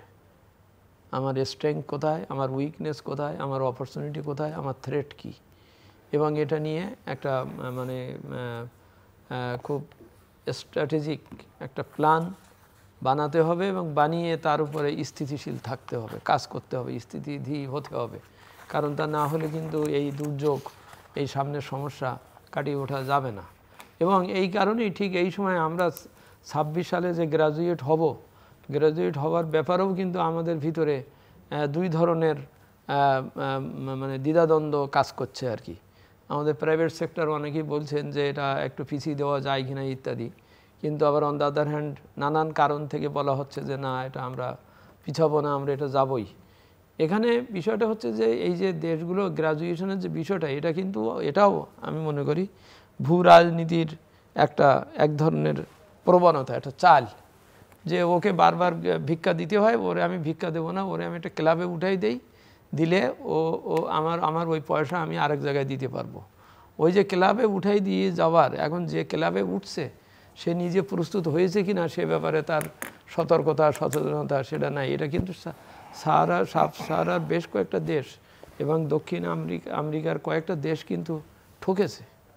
হ্যাঁ, এই যে ট্র্যাপে, যেটা বলা হয় ট্র্যাপে পড়া বলে, যেটা ঠকেছে। এখন সেই ঠকার বিষয়ে উদাহরণ নিয়ে আমি নিজে আরও ঠকতে থাকবো কিনা সেই সময়ও আমার এখন ভাবনা চিন্তার নাই। সেজন্য আমি বলছি যে এই মুহূর্তে একটা খুব স্থিতিধী একটা স্ট্র্যাটেজিক প্ল্যান করে সবাইকে সব দিক দিয়ে লাগিয়ে ওই আমেরিকায় কে তর্ক করবে তার সাথে তার্কের ব্যাপার, চীনের দিকে তার খেয়াল রাখা, মায়ানমারের বিষয়ের দিকে খেয়াল রাখা, ভিতরের স্টেবিলিটি ঠিক রাখা, জনগণের মধ্যে ঐক্যবদ্ধতার একটা ব্যাপার। আমরা সাম্প্রতিককালে যেটা দেখতে পাচ্ছি, অনেকগুলো ইস্যুতে এসে দেখা যাচ্ছে যে নিজেরা যেন মনে হচ্ছে দিন দিন একটা সমস্যা তৈরি করছি। এইগুলোর থেকে বেরিয়ে আসা। এই যে নানা ক্ষেত্রে প্রস্তুতির কথা আপনারা বলছেন, যে প্রস্তুতির ঘাটতি বা আছে কিনা সেটা নিয়ে প্রশ্ন তুলছেন। একই সঙ্গে এখন তো বাংলাদেশের সবচেয়ে উচ্চারিত শব্দ হচ্ছে রিফর্মস। আর্থিক খাতে রিফর্মস কি সেই অর্থে খুব উল্লেখযোগ্য দেখা যাচ্ছে, বা বাংলাদেশের অর্থনীতিকে একটা আরও গতিশীল করবার জন্য প্রয়োজনীয় রিফর্ম যেগুলো দরকার সেগুলো? না, রিফর্মটা আমার কাছে মনে হচ্ছে এটা ঠিক জুৎসই না। কেন? জাতীয় ঐকমত্য নেই? জুৎসই না এই অর্থে জাতীয় ঐকমত্য নেই সেই জন্য না। আমার যা করার কথা ছিল, যে স্পিডে যে কাজ করার কথা ছিল সেইটা আমি করছি না, সেইটা করা হচ্ছে না বা যাচ্ছে না। এই জন্যেই যে আমি সরাসরি এনবিআরের ব্যাপারেই আসি। এনবিআর কিন্তু গত 8 মাসে সে এমন কোনো কর্মসূচি দেখাতে পারেনি বা দেখায়নি যে ইভেন একটা সময় এইরকম সময় একটা নিরপেক্ষ সময় কিন্তু অনেকগুলো লোকের নামে করের মামলা দেওয়া যায় বা দেওয়া হয়, এবং অনেকের ওই কোর্টের থেকে মামলা ছাড়িয়ে আনা যায়, কারণ এই সময় কোনো প্রভাব থাকে না। এই ধরনের কোনো কর্মকাণ্ড কিন্তু এনবিআর শুধু না, অনেক ডিপার্টমেন্টই দেখা যাচ্ছে যে তার পরিকল্পনার ভিতরে সেই জোশ নাই, মানে সেই ডিটারমিনেশন, প্রোটেকশন, এই ব্যাপারগুলো নাই, যেটা আমরা অতীতের এই ধরনের অন্যান্য সময় যেটা দেখেছি। এইগুলো করলে হতো কি, জনগণের আস্থাটা ঠিক থাকতো। যেমন একজন রাষ্ট্রপতির রাত্রি চলে যাওয়াটা, এটা কিন্তু জনগণের আস্থার উপরে একটা বড় ধরনের একটা প্রভাব ফেলতে পারে বা পেরেছে আর কি। তো এইসব জিনিসগুলোকে খেয়াল রাখা, জনগণের আস্থা, আমি আবার বলছি এটা কিন্তু একটা বিপ্লব। এই বিপ্লবটা জনগণের বিপ্লব। তাদের প্রত্যাশা বিষয় হচ্ছে যে একটা স্থিতিশীল, একটা শান্তিপূর্ণ, তারা নিজেরা কাজ করতে চায়, কাজের পরিবেশ চায়। তাদের দ্রব্যমূল্য অসহনীয় আছে, সেটার একটা সহনীয়ের ভিতরে আসবে। এইটুকু আসলে এই বিষয়গুলোকে দেওয়া হলে মানে রীতিমতো যদি সেই সাপোর্টগুলো তারা পায়, বিশ্বাসগুলো যদি পায়, তাহলে তারা কিন্তু ঝাঁপিয়ে পড়ার ব্যাপারে তাদের কোনো দ্বিধা নাই, সংশয় সংকোচ নাই। কিন্তু ওই সংকোচের বিহ্বলতা, নিজের অপমান টাইপের একটা পরিস্থিতিতে, কিংবা ওই নন্দলালের মতন একটা পরিস্থিতিতে মানে পড়ে থাকলে এটা এই জাতির, কারণ আমাদের আবার বলছি খেয়াল রাখার বিষয়, আমরা কিন্তু একটা ডেমোগ্রাফিক ডিভিডেন্ডের মধ্যে ছিলাম বা আছি, কিন্তু সে ব্যাপারে কোনো অগ্রগতি নাই সেখানে। কারণ এটা কিন্তু 1935 সালে 2035 সালের পরে এই ডেমোগ্রাফিক ডিভিডেন্ডের কাল যখন শেষ হয়ে যাবে, তখন আমরা হয়তো লক্ষ্য করবো যে এটা ডিজাস্টারে পরিণত হয়েছে। এই ডিজাস্টার, সেই জন্য স্বাস্থ্য, শিক্ষার সব দিকে কিন্তু নজর দেওয়ার যে ব্যাপারটা, আমি এর সাথে আগামী যে বাজেট আসবে, আপনি যদি আলোচনায় আসতে পারে, এই বিষয়গুলো কিন্তু এখানে খুব প্রয়োজনীয় হয়ে দেখা গিয়েছে। ধন্যবাদ। সংস্কারের কথা বলতে গেলে আসলে সংস্কারটা কোনো মানে আপনার টেকনোক্রেটিক বিষয় না, কিংবা টেকনিক্যাল বিষয় না, এটা বরঞ্চ আপনার প্রাতিষ্ঠানিক, অর্থনৈতিক, সামাজিক, এবং এটা একটা চলমান প্রক্রিয়া। আমার কাছে মনে হয় যে হ্যাঁ, খুবই ভালো আমরা জুলাই অভ্যুত্থানের পরে যে সংস্কারের কথা বলা হলো, রাষ্ট্রের মেরামতের কথা বলা হলো, আমরা মনে হয় যেন একটা ওভারওয়েলমড অবস্থায় ছিলাম যে সব কিছু সংস্কার করব এবং তারপরে একটা আইডিয়াল একটা সমাজে বসবাস করতে থাকব। এটা খুবই ভালো, সংস্কার প্রয়োজন, এটার ব্যাপারে কোনো সন্দেহ নয়। এবং আমরা তো সারা জীবন থেকে যতদিন থেকে গবেষণা করছি, কথা বলছি, লিখছি, সংস্কারের কথাই বলছি যে আমাদের দুর্বলতাগুলি, আপনি সেটা অর্থনীতির ক্ষেত্রে বলুন, রাজনীতির ক্ষেত্রে বলুন, মানবিক বিষয়গুলোর বলুন, সংস্কার হয়নি। প্রাতিষ্ঠানিক সংস্কার যেগুলো বিটস অ্যান্ড পিসেস হয়েছে, এবং আমি বলবো সেখানেও কিন্তু খুব যে সাফল্য আসেনি সেটাও বলা যাবে না। আমি দু একটা কথা বলছি, তারপরে বড় বিষয়, যেমন ধরেন এই আমরা যে তৈরি পোশাক শিল্পের কথা বলি, যে উনি এমএফের কথা বললেন, যে আপনার যখন 80-র দশকের মাঝামাঝিতে এই যে এমএফএ মাল্টি ফাইবার অ্যারেঞ্জমেন্ট, যেটা যে অর্থাৎ আমাদের টেক্সটাইলের শুল্কমুক্ত প্রবেশাধিকার দিবে স্বল্পোন্নত দেশগুলোর, তখন কিন্তু ওই সুবিধাটা দেওয়ার জন্য কিন্তু সরকার তাৎক্ষণিক কিছু একটা ছিল গ্লোবাল অফার, গ্লোবাল সুবিধা এসেছিল। আবার বাংলাদেশের অভ্যন্তরেও কিন্তু সরকার তাৎক্ষণিকভাবে কিছু সুবিধা দিয়েছে, পদক্ষেপ নিচ্ছে ইমিডিয়েটলি। সেটা হচ্ছে আপনার back to back LC, bonded warehouse facility, খুব দ্রুত। এগুলোর জন্য কিন্তু খুব একেবারে আপনার বিরাট কিছু লেখা কমিটি এর দরকার পড়ে না, আপনি জাস্ট রেসপন্ড করবেন ডিমান্ডের প্রতি। সেটা করে কিন্তু আজকে দেখেন আমাদের তৈরি পোশাক শিল্প কোথায় আছে। এলডিসির জন্য কিন্তু ছিল, কারা সবচেয়ে বেশি এটা সুবিধাটা নিতে পেরেছে, বাংলাদেশের। তো সাপ্লাই সাইড ক্যাপাসিটি যেটা আমরা বলে থাকি, সেটা বাংলাদেশের উদ্যোক্তারা দেখাতে পেরেছে। তো এইরকম ছোট ছোট অনেক কিছু নেওয়া যায়। এখন দেখেন অনেকগুলি, প্রত্যেকটা ফ্রন্টে কিন্তু সংস্কারের কথা, সেটা আপনার নির্বাচন কমিশন অবশ্যই দরকার, সেটা তারপরে দুর্নীতি দমন কমিশন, তারপরে সিভিল প্রশাসন ইত্যাদি নানান কিছুতে আছে, এবং অর্থনৈতিক ক্ষেত্রেও আছে। বিষয়টা হচ্ছে যে এখন কতটুকু সময়ে কি করব, আর সবাই মানে এইটার মধ্যে এটা কমপ্লিট হওয়ার পরে শুরু করব তা তো না, যেটা বললাম যে চলমান। তো এজেন্ডাটা অনেক বড় হয়ে গেছে, পরিসরটা অনেক বড় হয়ে গেছে। এখন এটাকে কিভাবে র্যাপ আপ করবে সরকার, এটা একটা বিষয়। কারণ বিশেষ করে রাজনৈতিক বিষয়গুলো তো খুবই সেন্সিটিভ, এখানে একে অপরের সাথে তো অনেক বিষয় বিরোধ এবং মতদ্বৈততা, বিরোধের চাইতে মতদ্বৈততা রয়েছে, সেটা বিষয়। আমি সেগুলি বাদ দিয়ে অর্থনীতির মধ্যেই থাকি। অর্থনীতির ক্ষেত্রে দেখেন শুরু থেকেই দেখেছি আমরা যে আর্থিক খাতের কথা আপনি বলেছেন, সেখানেই কিন্তু একটা পরিষ্কার ভিজিবল কিছু উদ্যোগ দেখা যাচ্ছে। বিশেষ করে আমরা সবসময় বলছি যে ব্যাংকিং খাতটা তো একেবারে ভঙ্গুর হয়ে পড়েছিল, তো সেইখানে শুরু থেকেই এই ধরেন দুর্বল ব্যাংকগুলোকে আইডেন্টিফাই করা, সেগুলোর 10টা ব্যাংকের পরিচালনা পরিষদ ভেঙে দিয়ে নতুন করে সেটাকে পুনর্গঠন করা, তারপর সেগুলোর যে অর্থের একটা ঘাটতি ছিল সেটাকে পূরণ করে গ্রাহকদেরকে একটা মানে তাদের চাহিদাটা পূরণ করার প্রচেষ্টা, তারপরে এরকম বিভিন্ন ধরনের টাস্ক ফোর্স উইদিন দ্য আর কি ব্যাংকিং সেক্টর টাস্ক ফোর্স করা হয়েছে, কেন্দ্রীয় ব্যাংক করেছে, এবং কেন্দ্রীয় ব্যাংকের শক্তিশালীকরণের জন্য কিন্তু বিভিন্ন ধরনের সংস্কার এগুলো চলছে। ইতিমধ্যেই ব্যাংক রেজুলিউশন অ্যাক্ট, সেটা মন্ত্রী পরিষদে দেওয়া হয়েছে, সেটা একটা খসড়া হয়েছে, সেটা পরবর্তীতে এটা যখন অ্যাপ্রুভাল হবে তখন ব্যাংকগুলো, দুর্বল ব্যাংকগুলোকে কি করা হবে, সেগুলোকে কি মার্জার করা হবে, নাকি সেগুলোকে আপনার অ্যাসেট ম্যানেজমেন্ট কোম্পানির কাছে বিক্রি করে সেগুলো লাভবান করা হবে, এই ধরনের বিভিন্ন পদক্ষেপের বিষয়ে বলা উদ্যোগ নেওয়া হবে, সেটা আমরা জানি। আর অন্যান্য খাতে সেটার জন্য সরকার দেখেন যে একটা টাস্ক ফোর্স করেছে, যে আমি সেটা একজন সদস্য ছিলাম, সেখানে আরও অনেকেই ছিলেন, 10-12 জন ছিলেন। তো সেখানে কিন্তু প্রতিটা খাতের জন্য, প্রায় প্রতিটা খাতের জন্য স্বল্প মেয়াদি, মধ্যমেয়াদী, দীর্ঘমেয়াদী সুপারিশমালা, কংক্রিট অ্যাকশনেবল এজেন্ডা, সেটাই ছিল আসলে আমাদের টিওআরটা, যে অ্যাকশনেবল এজেন্ডা এখনই কি। তো সেখান থেকে আমরা দেখছি কিছু কিছু নেওয়া হচ্ছে, কিন্তু খুব দ্রুত যে নেওয়া হচ্ছে সেটা কিন্তু না। সেখানে একটা সমস্যা, হয়তো আমি বলতে পারবো না যে যারা আসলে রাষ্ট্র পরিচালনার মধ্যে রয়েছেন কিংবা ওই মন্ত্রণালয়ে, হয়তো অদৃশ্য কিছু রয়েছে যেটা আমরা জানি না, কিছু বাধা রয়ে থাকতে পারে।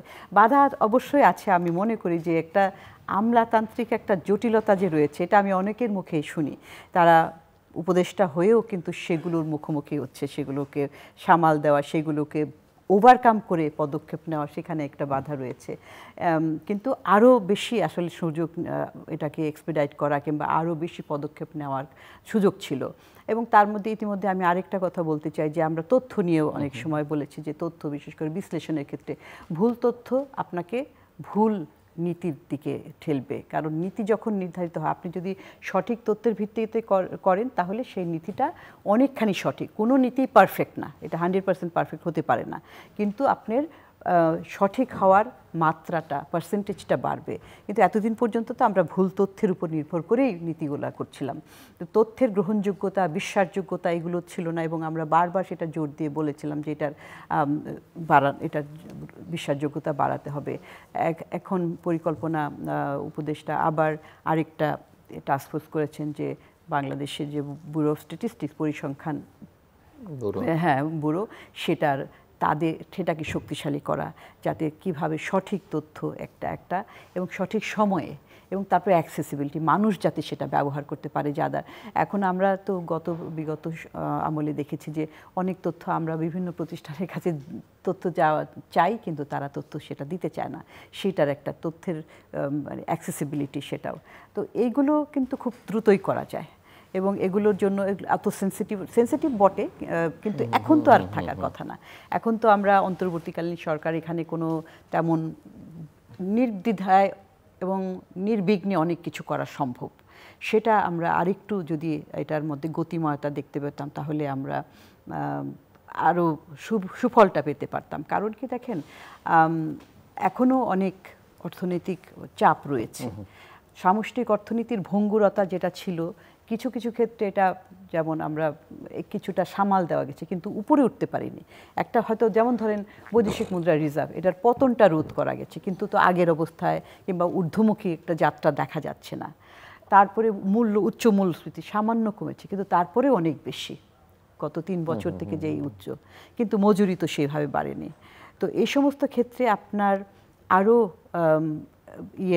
আপনার নীতিমালার যে পারদর্শিতা এবং নীতিমালার যে প্রভাব, অর্থাৎ কিনা এটার যে ফলপ্রসূ নীতিমালা হওয়ার ক্ষেত্রে আরও কী কী সুবিধা। দেখেন, মূল্যস্ফীতি একদিনে কমবে না, কিন্তু এখানে যেটা বলা হচ্ছে যে দুটো জিনিস, যে এটা তো আর চাহিদাজনিত মূল্যস্ফীতি না, যা সবাই খুব বেশি বেশি করে ভোগ করা শুরু করছে, সরবরাহজনিত বিষয়, যে সাপ্লাই সাইড বিষয়, তো বাজারে সেটা সরবরাহ অনেক পরিমাণে নিশ্চিত করা, এবং সেটার আপনার সঠিক মূল্যে বিক্রি করার বিষয়টা আমরা দেখেছি। যে ধরেন রোজার সময়ে অনেক পণ্যের দাম একটা নিয়ন্ত্রণে রাখা গেছে, কারণ আমদানিকৃত পণ্যের সেটার শুল্ক ছাড় দেওয়া হয়েছে সেটা, কিন্তু তারপরে আবার ঘুরে দাঁড়িয়ে আবার কিন্তু আগের অবস্থায় দিয়েছে, যে নিত্য প্রয়োজনীয় পণ্যের মূল্য কিন্তু আবার বাড়তে শুরু করছে। অথচ আমদানিকৃত, অনেক সময় আমাদের দেশে বিশেষ করে রাজনৈতিক সরকারের সময় বলা হয় যে আমদানিকৃত পণ্যের মূল্য বেড়ে যায় বলে আমাদের দেশে এরকম। বিশ্বের এখন প্রায় সমস্ত পণ্যের মূল্য নিম্নমুখী, সবই নিম্নমুখী, কিন্তু আমাদের দেশে সেটা কমে না। তো সেইখানে সমস্যাগুলি, অনেক সময় বলা হয় সিন্ডিকেশন, আবার কেউ বলে সিন্ডিকেশন বলতে কিছু নাই, কিন্তু যেটাই না থাকলেও বিষয়টা কি, আমদানিকৃত পণ্যের ক্ষেত্রে কয়েকজন প্লেয়ার, গুটি কয়েক প্লেয়ার, যে পেঁয়াজ আমদানি করছে 2-3 জন, তেল আমদানি করছে 2-3 জন, তো তারাই তো বাজারটাকে নিয়ন্ত্রণ করছে। আবার যখন দেশীয় পণ্যের কথা বলি, এই যে আপনার জায়গায় জায়গায় রেন্ট সিকিং, চাঁদাবাজি, সেটা স্থানীয় মাস্তান থেকে শুরু করে আইন শৃঙ্খলা বাহিনীর সদস্যরা সবাই কিন্তু সেখানের মধ্যে জড়িত থাকে। তো এই সমস্ত জায়গাগুলিতে খরচের জায়গাগুলি কোথায়, দাম ওঠার জায়গাগুলি, এখানে কি আমরা সঠিক পদক্ষেপ নিতে পেরেছি, এখানে কি সামাল দিতে পেরেছি? আমরা পারিনি। এবং আইন শৃঙ্খলা পরিস্থিতির কথা যদি বলা যায়, তাহলে সেটাও তো আমরা নিয়ন্ত্রণে আনতে পারিনি। সেই কারণে আসলে সাফল্য যতটা আমাদের প্রত্যাশা ছিল, সাধারণ জনগণের যতটা প্রত্যাশা ছিল, সেটা আমরা এখনো সেই পর্যায়ে যেতে পারিনি।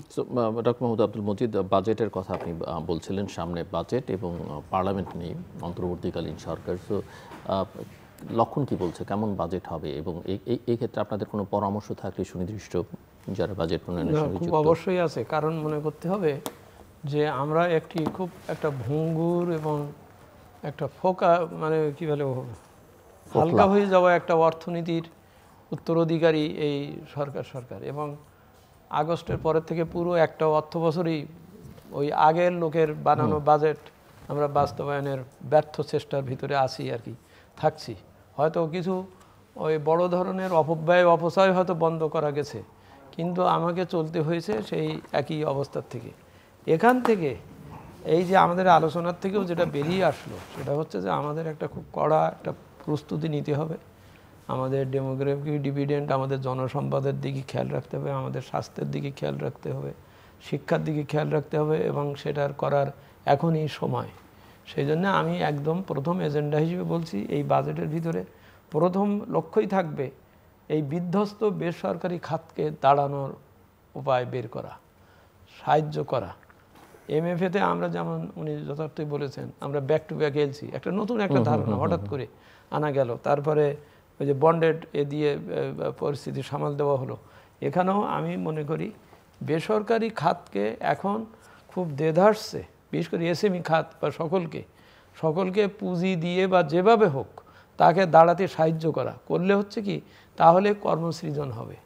আমার যে বেকারত্বের যে সমস্যা, আমার দ্রব্যমূল্যের যে সমস্যা, সেটার উপশম করার একটাই পথ হচ্ছে যে বেসরকারি খাত যদি স্ট্রংলি দাঁড়াতে পারে, তাহলে এর জন্যই বাংলাদেশ ব্যাংক থেকে বিশেষ বড় বড় ফান্ড এদিক ওদিকে না তৈরি করে এমন ফান্ড দেওয়া উচিত কোলাটেরাল ছাড়াই ওকে দাঁড়াতে সাহায্য করে দেওয়া। ও দাঁড়াতে সাহায্য করলে, এই যে আমি বলি NBR-এর একটা দৃষ্টিভঙ্গি থাকে কি যে আমি এই করটা ছেড়ে দেবো না, দিলে তো আমার কর আয় কমে যাবে। এটা বুঝতেছে না যে করটা ছেড়ে দিলে ও যদি ভালোভাবে ব্যবসাটা করতে পারে তাহলে আমার আরও বেশি রেভিনিউ আসবে।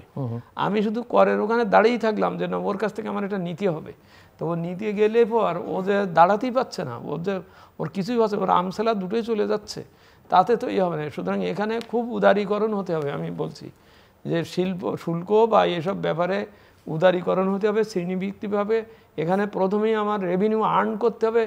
আর্ন হবে কিভাবে এই দিকে চিন্তা করলে হবে না, কিভাবে ভবিষ্যতে রেভিনিউ আসতে পারে সেই কর্মসূচি, অর্থনৈতিক কর্মকাণ্ডকে আমাকে আগে সজাগ করতে হবে, সক্রিয় করতে হবে, করলে কিন্তু আমার রেভিনিউটা আসবে। সেই জন্য আমি মনে করছি যে বেসরকারি খাতকে দাঁড়ানোর সহযোগিতা দিতে হবে। দ্বিতীয়ত হচ্ছে উদ্যোক্তা পাচার বন্ধ করতে হবে। আমাদের দেশের থেকে কিন্তু আমরা টাকা পাচার নিয়ে খুব উদ্বিগ্ন প্রকাশ করি, কিন্তু আমাদের উদ্যোক্তা কিন্তু পাচার হয়ে যাচ্ছে। বাইরে যে আমি দেখলাম সিঙ্গাপুরে, কী বলে অস্ট্রেলিয়ায় সাবওয়ে যে একটা আছে, চেন স্টোর আছে, আমাদের একজন বাঙালি সে বেশ কয়েকটা সাবওয়ে সে চালাচ্ছে গর্বের সাথে। সে কেন এখানে পারেনি বা এখানে পারছে না? অর্থাৎ এখানে পরিবেশ তৈরি করতে হবে এবং এখানে এরা যাতে না বাইরে না যেয়েই এখানে যেন কাজ করতে পারে। উদ্যোক্তা, অর্থাৎ উদ্যোক্তা সৃষ্টির দিকে বেশি নজর দিতে হবে। এখানে যদি বিশেষ কোনো ফান্ড দিতে হয়, ওই যে আমি বলি ব্যাঙ্কগুলোর যে আপনি বিরাট বিরাট টাকা দিয়ে তারা উদ্ধার করার চেষ্টা করছেন, ওর চাইতে আপনার এই উদ্যোক্তা তৈরির ব্যাপারে যদি আপনি বেশি নজর দেন, প্রয়োজনীয় নোট ছাপিয়েও যদি আপনি ওরে দেন, হ্যাঁ, এবং দিয়ে উদ্যোক্তা ওকে কাজে ব্যস্ত করতে হবে। উদ্যোক্তা তৈরি করতে পারলেই উদ্যোক্তা পাচার ঠেকানো যাবে এবং তৃতীয় কাজ হবে, আমরা যা কিছুই করতেছি আইন কানুন সব কিছু করতেছি, ওয়ার্ক করতেছে না, কারণ যার যা সেবা দেওয়ার কথা সে সেটা দিচ্ছে না। যে ওয়ান স্টপ সার্ভিস আমি করলাম, যে আমি আপনাকে সব ওয়ান স্টপ সার্ভিস দেবো, আপনি ইনভেস্টমেন্ট করেন, আসলে কি ওয়ান স্টপ সার্ভিসটা দিচ্ছি না। অর্থাৎ যে কাজ আমি দিতে পারি, করতে পারি, আমার পয়সা লাগে না। আমাকে করদাতার সাথে ভালো ব্যবহার করতে চাই, আমার পয়সা লাগে না। আমার করদাতাকে প্যাসে ফেলে তাকে আরও তার ওই কী বলে ওই কস্ট অফ ডুইং বিজনেস বাড়ানোতে আমার থেকে আমি যদি একটু ফিরে আসি, অন্তত কস্ট অফ ডুইং বিজনেস বাড়ানো থেকে যদি আমি আমার যে ডিপার্টমেন্ট সে যদি সেই সেবাতে যদি লাগে, যেমন দুর্নীতি দমন কমিশন, সে যদি এমন অ্যাক্টিভিটিস দেখাতে পারে যে হ্যাঁ সমাজে যারা দুর্নীতি হচ্ছে তাদের আমরা ব্যবস্থা নিচ্ছি, এবং দুর্নীতির ব্যবস্থা নেওয়ার বড় উদ্দেশ্য হচ্ছে যারা কোণঠাসা হয়ে গেছে ওই দুর্নীতির দ্বারা তাদেরকে উদ্ধার করে আনা, অর্থাৎ তার ভিতরে একটা কনফিডেন্স বেড়ে তোলা যে হ্যাঁ দুর্নীতি করলে এখানে শাস্তি আছে, আমি ফিরে আসলাম বা ইত্যাদি। বা একটা কোনো জায়গায় দেখা গেছে 5 জন হয়তো ভালো লোক আছে, কিন্তু 15 জন খারাপ লোকে ওই 5 জনকে দাঁড়াতেই দিচ্ছে না, তারা কোণঠাসা করে দিচ্ছে। এই কোণঠাসা লোকগুলোকে উদ্ধার করে আনা, ওই উদ্যোক্তার ব্যাপারটা ওই জন্যই বললাম, যারা বসে রয়েছে কাজ করতে চাচ্ছে, তার ইনোভেটিভ আইডিয়া আছে কিন্তু তার পুঁজি নাই, সে ব্যাংকে যেতে পারছে না। আমরা যে ওই করোনার সময় যে 2টো প্যাকেজ দিলাম, একটা 30,000 কোটি টাকা দিলাম বিজনেসম্যানদের, তারা নিল টাকাটা, কিন্তু টাকাটা নিয়ে বিদেশে পাঠিয়ে দিল বা করলো, ব্যবহার করলো না। আমি একবার জিজ্ঞেস করলাম না আমার টাকা কি করলা, টাকা কই? হ্যাঁ, আচ্ছা, অন দ্য আদার হ্যান্ড 20,000 কোটি টাকা রাখা হয়েছিল স্মল স্কেল বা এদের জন্য দেওয়ার জন্য, তারা তো যেতেই পারলো না ব্যাংকে, নিতেই পারলো না। শেষ পর্যন্ত এখন আমরা ওই কয়েকটা প্রতিষ্ঠানের কাছে দিয়েছি 4% সুদে তুমি বিলি করো, সেই টাকা, সেই 20,000 কোটি টাকা কিন্তু আমার এখন এইভাবে ঘুরতেছে। আমি যদি এখানে এই সহজটা করতে পারতাম যে ঠিক আছে তোমার আমি এই টাকা দেবো কোলাটেরাল ফ্রি, আমি একটা ইন্স্যুরেন্স একটা সিস্টেম করে দিয়ে যদি টাকাগুলো যদি আমি এইভাবে বিলি করতাম, আমি জানি যে ও টাকা আমার ফেরত দেবে না, আমি তো এটা দেওয়ার কথা মনে করেই তো দিয়েছি, তা দিলেই তখন আমার এটা আসে ওর সাথেই এটার সাথেই এই সেবার বাদ, অর্থাৎ যার যা ভূমিকা, ওই সেবা যার দেওয়ার কথা সে যদি দেয়, পুলিশের কাছে যাই আমি যে সার্ভিসটা চাচ্ছি সেটা যদি আমি পাই, আমি যদি আস্থা পাই, তাহলে তো আমার কোনো অসুবিধা নেই। অর্থাৎ এই সেবাটাকে আমাকে নিশ্চিত করতে হবে সকলকে ক্লিয়ার করে। চতুর্থ পয়েন্ট হচ্ছে যে আমি যে পরিস্থিতি পরিবেশ সৃষ্টি করতে চাচ্ছি সেখানে আমার কমিটমেন্ট, পার্সোনাল কমিটমেন্ট খুব স্ট্রং হতে হবে।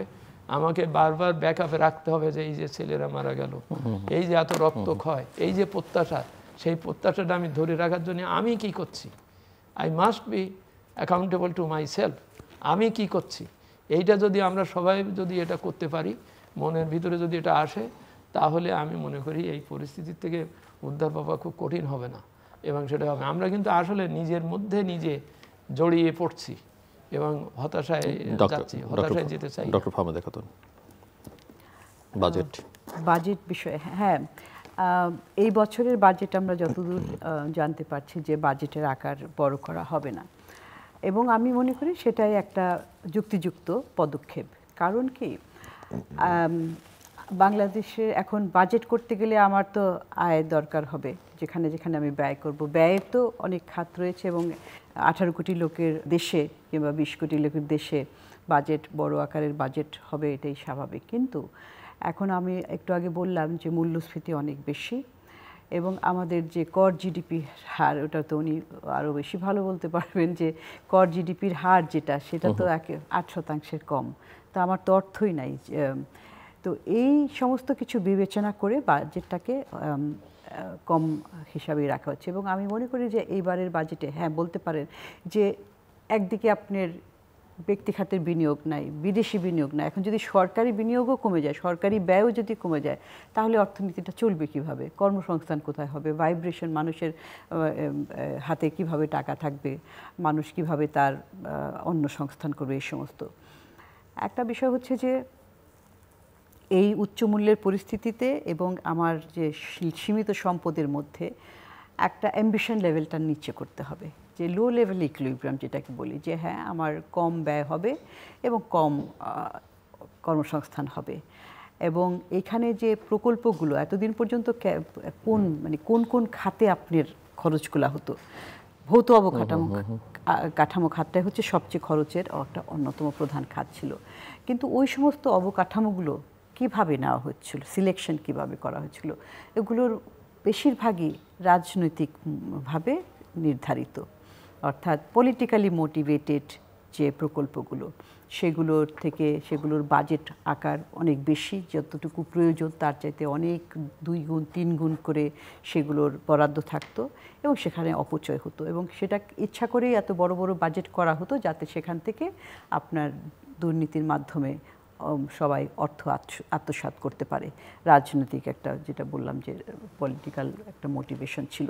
এইবারে আগে এই সরকার বলেছে যে রাজনৈতিক বিবেচনায় যে সমস্ত প্রকল্প নেওয়া হয়েছে সেগুলো তারা কাটছাঁট করবেন, এবং বিশেষ করে যে সমস্ত প্রকল্প খুব একটা শুরুই হয় নাই, সেটার তো ফলাফলটা আপনি শেষের দিকে আসলে, যখন যে সমস্ত প্রকল্প শেষের পথে, সেগুলোর উপর জোর দিয়ে শুরুরগুলোকে সেখানে কাটছাঁট করতে হবে। তো সেই বিষয়টা রয়েছে এখানে। আমরা যেটা বললাম যে আপনার প্রবৃদ্ধিও কম হবে, কম প্রবৃদ্ধি, কম কর্মসংস্থান, কিন্তু মূল্যস্ফীতিও কম হবে এইরকম একটা পরিস্থিতিতে। এবং সেই প্রেক্ষিতে আপনি দেখেন যে বিভিন্ন আন্তর্জাতিক যে প্রতিষ্ঠানগুলো, তারাও কিন্তু বাংলাদেশের জিডিপির ফোকাস যেটা প্রজেকশন করেছে কম। কিন্তু আমি এটাতে কোনো করি না, মানে চিন্তার বিষয় দেখি না। যতটুকু খরচ করা হচ্ছে সেই খরচটা যদি সঠিকভাবে হয়, অর্থের অপচয় না হয়, অর্থের দুর্নীতির মাধ্যমে অর্থ আত্মসাৎ না হয়, সেটা যদি সঠিকভাবে ব্যবহৃত হয়, সেটারও রিটার্নটা, কিন্তু আমি জোর দিব রিটার্নটা কতটুকু আসছে। অনেকেই দেখছি যে বলছে যে এই যে জিডিপি কমে যাবে, আগে তো জিডিপি আমাদের 6%, 7% ইত্যাদি ছিল, সেটাতে কি হয়েছে? তাতে আমাদের কি সেটা কি মানুষের কাছে পৌঁছেছে? আমাদের কি অসাম্য বৈষম্য কমেছিল? সেটা না। তো সেই বিষয়টাতে আমরা এখন একটা যেটা বললাম যে একটা ভঙ্গুর অর্থনীতি থেকে আমরা একটা রিকাভারির পথে যাচ্ছি, সেই রিকাভারিটার দিকে নজর রেখেই কিন্তু এবারের বাজেটটা হবে, যেতটুকু আমরা জানতে পারছি সেই দিকে যাবে। কিন্তু আরেকটা বিষয় যে সেইটা করতে যে কাটছাট করতে যে আমার একটাই আবেদন থাকবে, সেটা হচ্ছে যে আমাদের সামাজিক খাতগুলোকে যাতে আমরা উপেক্ষা না করি, সেখানে যাতে কাটছাট না হয়। শিক্ষা, স্বাস্থ্য, এই দুটো খাত কিন্তু সব সময়ই এই বছরের পর বছর দশক ধরে কিন্তু এখানে খুব কম করা হচ্ছে, বরাদ্দ করা হচ্ছে। এবং একটা কথা বলা হয় যে বরাদ্দ করার পরেও তো তারা খরচ করতে পারে না, সেই কারণে বরাদ্দটাও কম হচ্ছে। কিন্তু সেইখানে যে প্রকল্প নেওয়ার পরে প্রকল্প বাস্তবায়নের ক্ষেত্রে এখানে আপনার তদারকিটা, পর্যবেক্ষণ, মূল্যায়ন, এই সরকারে সেটা করার কিছুটা হয়তো সময় পাবে। পুরো আমি জানি না পুরো অর্থ বছর তারা অর্থ বছরের বাজেটটা তারা পাবেন কিনা সেটা আমি কিন্তু তারা জানবেন। কিন্তু যতটুকু সময় আছে যে বাজেটটা করা হবে সেটার যাতে বাস্তবায়নটা হয়, সেটা একটা। আর আমি এই জন্য সামাজিক খাতে জোর দিচ্ছি যে এই যে আমরা বলছি না যে আপনার কর্মসংস্থান নাই, কিন্তু আবার দেখবেন যে অনেক প্রতিষ্ঠান বলছে যে লোক কোথায়, দক্ষ লোক কোথায়, এই যে একটা শিক্ষা, সেই দিক থেকে আমি বলবো যে মূল বিষয়টা একটা জাতির স্তম্ভ শিক্ষাটা, মানসম্মত গুণমানসম্মত শিক্ষা, যেটা ব্যবহার করে সে নিজে একজন ব্যক্তি নিজে কর্মজগতে প্রবেশ করতে পারবে এবং তাকে যে নিবে সেও তার কাছ থেকে রিটার্নটা পাবে। তাহলেই কিন্তু আমাদের অন্য জিনিসগুলো কিন্তু অনেকগুলোই ঠিক হয়ে যাবে আমি বলবো। তো সেই জন্য বাজেটের মধ্যে এই ব্যালেন্সটা, আগে যেমন একটা ভৌত অবকাঠামোতে বিরাট একটা ব্যয়, কিন্তু সামাজিক অবকাঠামোতে একেবারে নেগলিজিবল, সেটা যেন না হয়। ডক্টর মজিদ, আমরা শেষের দিকে ছোট্ট করে আমার মূল্যবোধের ব্যাপারে আমার সতর্ক হতে হচ্ছে। আমি অপচয় করব না, এটা ঠিক। আমি যে সেবা সেটা দেব। যেমন সোশ্যাল সেফটি নেটের কথাটাই বলি, সোশ্যাল সেফটি নেটে আপনি প্রচুর টাকা দিচ্ছেন, অতীতে আমরা দেখছি সেটা যত লোকের কাছে পৌঁছায়নি, এবং যে ধনী তাকেও দুস্থ ভাতা দেওয়া হয়েছে আত্মীয়র পরিচয় বা ইত্যাদি। এখানে একটা ডিসিপ্লিন আনতে হবে, তার চাইতে বড় ডিসিপ্লিন হবে আমি যদি জাকাতের বিষয়টাকে, জাকাত অর্থনীতির দিকে যদি করি, সরকার যদি অন্তত এইটা ফোকাস করে যে জাকাতের টাকা, এটা জাকাত যাদের দেওয়া হয় সোশ্যাল সেফটি, আমি যদি জাকাতের টাকাটাই ঠিক মতন যদি রিয়ালাইজ করে দিতে পারি, আমার সোশ্যাল সেফটি নেটে বাজেট রাখা লাগে না। আমার একটা প্রতিষ্ঠান আছে, সে বিশ্ব ব্যাংকের কাছ থেকে লোন করে নিয়ে তারা ফ্রি দেওয়া হচ্ছে, এটা দেবো কেন আমি তো ওরে ফ্রি দিয়ে তো ওকে তো স্বাবলম্বী করার কথা ছিল, সে তো সে টাকা তারা শত কোটি টাকা তার ব্যাংকে পড়ে রয়েছে, মানে আইডিয়াল পড়ে রয়েছে, অথচ আমি বিশ্ব ব্যাংকে কিন্তু লোন করে এনে দিয়েছি আর কি। আমি এটা না, আমার দেশে একটা ভালো পটেনশিয়াল আছে, জাকাতের টাকা আছে, এমনি তারা দেয়, কিন্তু সেইটাকে যদি আমি একটা ডিসিপ্লিন করি, এই জন্যই ওটা একটা হিসাব আয়নের ভিতরে আনার জন্যই যেটা করা হবে, এটা এবার দেওয়া হচ্ছে, বলা হচ্ছে, সেটা বলতে হবে যে জাকাত দেবেন সেটা ডিক্লেয়ার করবেন যাতে আমি হিসেবটা পাই। এর জন্যে আপনার কোনো ট্যাক্স দেওয়া লাগবে না, মানে ট্যাক্স হবে না, আমি ট্যাক্স রেয়াত দিচ্ছি, ট্যাক্স রেয়াত দিতে হবে। কারণ জাকাত দাতা কিন্তু ট্যাক্সের রেয়াত পাওয়ার লোভে কিন্তু জাকাত দেবে না, ও তো ওর দায়িত্ব, ধর্মীয় দায়িত্ব সে দেবে। আমি শুধু হিসেব করে ডিরেক্ট করতে চাচ্ছি যে আমার এত টাকা জাকাত এই তো গরিব মানুষের কাছেই তো যাচ্ছে, এবং যদি যায় সেটা যদি আমি অডিট বা যা কিছু খেয়াল করে রাখতে পারি, তাহলে আমার এই সোশ্যাল সেফটি নেটের আমার দায়িত্ব অনেকটা সহজ হয়ে যায়। ওই টাকাটা আমি তখন আমি ওই যে সামাজিক খাতে, আপনি জাকাতের টাকাটা সরকারি একটা ফান্ডে দিতে বলছেন না, প্রতিষ্ঠান, আপনি প্রতিষ্ঠানকে স্বীকৃতি দেন, সরকারি একটা ফান্ড আছে, কিন্তু তার আবার আস্থার প্রশ্ন। এরকম বেশ কয়েকটা প্রতিষ্ঠানকে আপনি দেন, সুযোগ করে দেন, লাইসেন্স দেন বা নিয়ম করে দেন, ওরা ওইটা নিয়ে প্রোগ্রাম বানিয়ে তারা কাজ করবে, অর্থাৎ ডাইরেক্টলি যাবে। অর্থাৎ আমাকে একটা নতুন ইনোভেটিভ পথঘাট বের করতে হবে, আমার যেটা পটেনশিয়াল আছে ভিতরে, সেই পটেনশিয়ালটাকে টেনে আনতে হবে আর কি।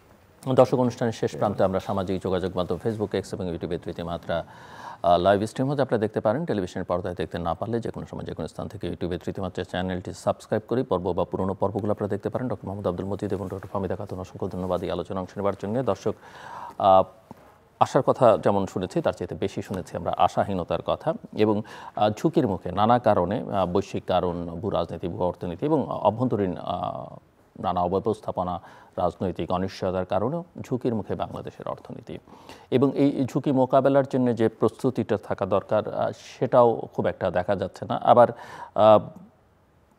সংস্কার, যেটা বহুল আলোচিত এখন, সংস্কার শব্দের বন্যায় বাংলাদেশ ভাসছে, কিন্তু এই গুরুত্বপূর্ণ খাতটিতে যে সংস্কারগুলো দরকার সেগুলো খুব একটা লক্ষ্য করা যাচ্ছে না। এগুলো কথার মধ্যেই থাকছে, এবং তার সবচেয়ে বড় কথা ওই যে মূল্যবোধের সংস্কার বা মনস্তত্ত্বের সংস্কার যতক্ষণ না পর্যন্ত হচ্ছে ততক্ষণই বাকি সংস্কারের আলোচনা করে আসলে কোনো সুফল পাওয়া যাবে না।